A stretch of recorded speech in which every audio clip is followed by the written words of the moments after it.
Songs. They're just stories put to music. The songs that I've written, they're stories of my life. It's the sound of my heartstrings. So, of course, you have such a fantastic library of songs, and they all tell such amazing stories.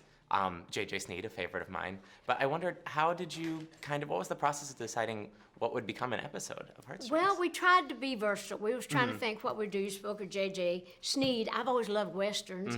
And that's a song I wrote with my Aunt Dorothy Jo many years ago, and we always thought, that'd make a great movie. And so when we started putting this together, we wanted to have all the episodes to be like different stories, completely different from each other. And so we tried to go through the songs. So a lot of the songs are not necessarily all the big hits. Like Down from Dover was an album song that got a lot of, people just loved that through the years. It made another good story. Of course, we did Two Doors Down. Jolene, of course, we had to do. But as we go along, if this continues, we'll pick and choose some of the bigger songs. But I think some of my best stories are songs that are in albums and things that have never been, like singles. Of course, yeah. Cracker Jack is a fun one. Cracker Jack, that was just an album song, because also I wanted to have something about animals. There's so many animal lovers. So in all the things that we do, if we continue this through the years, I'll probably have one about a cat next time, or, some kind of an animal. So it was just important that we be versatile and to do something where all the shows kind of spoke to somebody and in some ways to everybody. Yeah, so ideally everyone will have their own favorite episode. That's what you hope for. But we hope that everyone will enjoy all the episodes, even if they're not their favorites.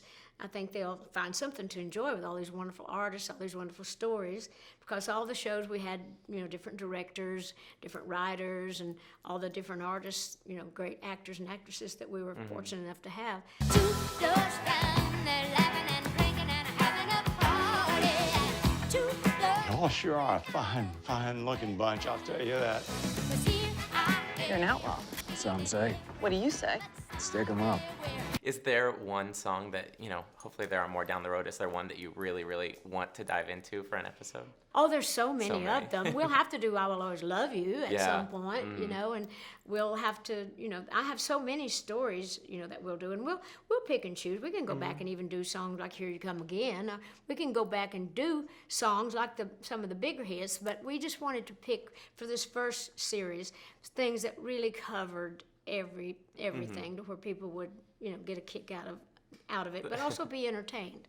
Now, of course, this is on Netflix, and that gives the people the ability to binge watch, as they say. And I wonder, what's your thought on that? If people sit down and watch all of Heartstrings in one day, what kind of a journey are they going to go on? Well, I think they're going to be on a great journey, because what is so good about it, and what I personally like the best, is that they are so completely different, just completely different from one another. You will not pick up, oh, that was like what was here. They're completely different. The stories are completely different, completely, just completely fun and entertaining. Some of them are, very emotional. They really tug at your heartstrings, which is why we calling it that. Yeah. Because I want people to feel things. I want them to think, and I want them to enjoy it. So I really think that we've captured it. I'm very proud of Netflix for allowing us to have the creative control and the great input that they had. And of course, Sam Haskell, my partner and the executive producer, we work so well together with Netflix and with the artist. Sam is great, working on the set with people, keeping all the peace. And everybody seemed to have such a good time. All the actors and actresses, they said, we've never enjoyed anything more. So we really loved that too. So it wasn't like we were working. We had a job to do, and we were doing our job, but it wasn't like we were working. We were really enjoying it too. Every triumph, every struggle, every smile, every sorrow, it's the melody of my memories.